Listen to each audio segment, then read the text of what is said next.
नमस्कार दोस्तों, आपका हमारे चैनल पर फिर से स्वागत है। एक बार एक राजा के घर एक पुत्री ने जन्म लिया।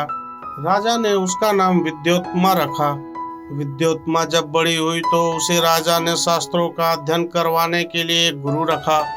विद्योत्मा बहुत ही प्रखर छात्रा थी। बहुत तेजी के साथ विद्योत्मा ने शास्त्रों का अध्ययन कर शास्त्रार्थ में महारत प्राप्त कर लिया।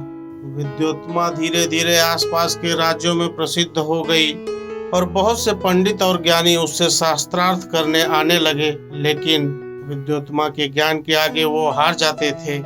समय के साथ विद्योत्मा को अपने प्रसिद्धता और ज्ञान पर घमंड होने लगा और एक दिन वह अपने गुरु से इस शास्त्रार्थ करने लगी। विद्योत्मा ने अपने गुरु को इस शास्त्रार्थ में हरा दिया और उनका अपमान किया। यह देखकर उसके गुरु बहुत दुखी हुए और वहां से चले गए। विद्योत्मा ने उस दिन पूरे राज्य में यह ऐलान करवा दिया कि वह उसी इंसान से विवाह करेगी जो उसे शास्त्रार्थ में पराजित कर देगा। आइए पूरी कहानी जानते हैं। उससे पहले आप हमारे चैनल मंथन कहानी ग्रंथों की को सब्सक्राइब कर लीजिए और घंटी का आइकन जरूर दबा दीजिए। और अब आप हमसे इंस्टाग्राम और फेसबुक पर भी जुड़ सकते हैं। अपमान से दुखी गुरु ने प्रण किया कि वह विद्योत्मा का विवाह किसी महामूर्ख से करवा अपने अपमान का बदला लेंगे। एक बार वह अपने कुछ शिष्यों के साथ जंगल से गुजर रहे थे। तभी चलते चलते उन्हें एक वृक्ष दिखाई दिया जहां पर एक व्यक्ति जिस डाल पर बैठा था उसी को काट रहा था। यह व्यक्ति कोई और नहीं बल्कि कालिदास थे, जो आने वाले समय में महाकवि बने। गुरु ने सोचा कि इससे बड़ा महामूर्ख तो कोई मिलेगा ही नहीं। उन्होंने कालिदास को राजकुमारी से विवाह का प्रलोभन देकर नीचे उतारा और कहा, मौन धारण कर लो और जो हम कहेंगे बस वही करना। वह तैयार हो गए।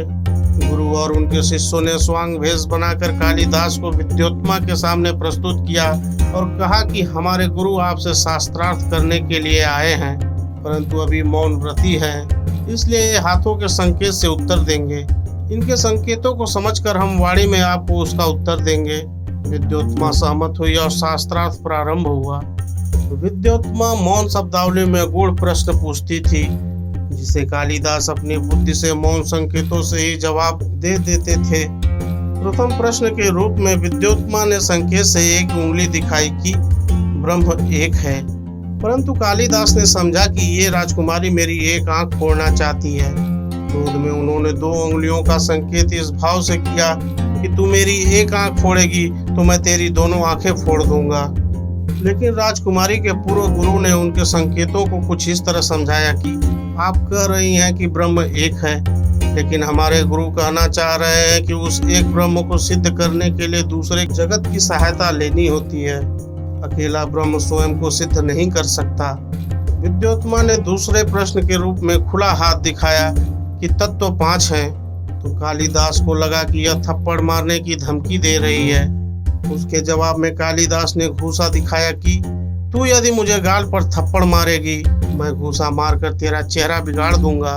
पर राजकुमारी के पूर्व गुरु ने समझाया कि वह कहना चाह रहे हैं कि भले ही आप कह रही हो कि 5 तत्व अलग अलग हैं, परंतु यह तत्व पृथक पृथक रूप में कोई विशिष्ट कार्य संपन्न नहीं कर सकते। अभी तो आपस में मिलकर एक होकर उत्तम मनुष्य शरीर का रूप ले लेते हैं, जो कि ईश्वर की सर्वश्रेष्ठ कृति है।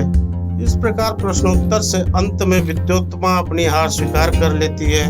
फिर शर्त के अनुसार कालिदास और विद्योत्मा का विवाह होता है। विवाह के पश्चात कालिदास विद्योत्मा को लेकर अपनी कुटिया में आ जाते हैं और प्रथम रात्रि को ही जब दोनों एक साथ सोते हैं तो उसी समय ऊंट का स्वर सुनाई देता है। विद्योत्मा संस्कृत में पूछती है कि मैं तत्व, परंतु कालिदास संस्कृत जानते नहीं थे, इसलिए उनके मुंह से निकल गया ऊंट। अब विद्योत्मा को पता चल जाता है कि कालिदास अनपढ़ है और उसके साथ धोखा हुआ है। उसने कालिदास को धिक्कारा और यह कहकर घर से निकाल दिया कि सच्चे विद्वान बने बिना घर वापस नहीं आना। कालिदास ने सच्चे मन से काली देवी की आराधना की और उनके आशीर्वाद से वे ज्ञानी और धनवान बन गए। ज्ञान प्राप्ति के बाद जब वे घर लौटे तो उन्होंने दरवाजा खटखटा कर कहा, कपाटम उद्घाट्य सुंदरी, अर्थात दरवाजा खोलो सुंदरी। विद्योत्मा ने चकित होकर कहा, अस्ति कश्चित वाग विशेषः, अर्थात कोई विद्वान लगता है। कालिदास अपनी पत्नी को अपना गुरु मानते थे। महाकवि कालिदास ने कुल मिलाकर 40 ग्रंथ लिखे हैं, जो उन्हें एक महान कवि और साहित्यकार साबित करने के लिए पर्याप्त है। आज के लिए बस इतना ही। हम कल फिर आएंगे नया अध्याय लेकर। यह अध्याय आपको कैसा लगा हमें हमारे कमेंट बॉक्स में जरूर बताइए। हमारे चैनल को सब्सक्राइब करिए और घंटी का आइकन दबाइए और अपने दोस्तों को शेयर करिए। धर्म की जय हो, अधर्म का नाश हो। जय श्री राम।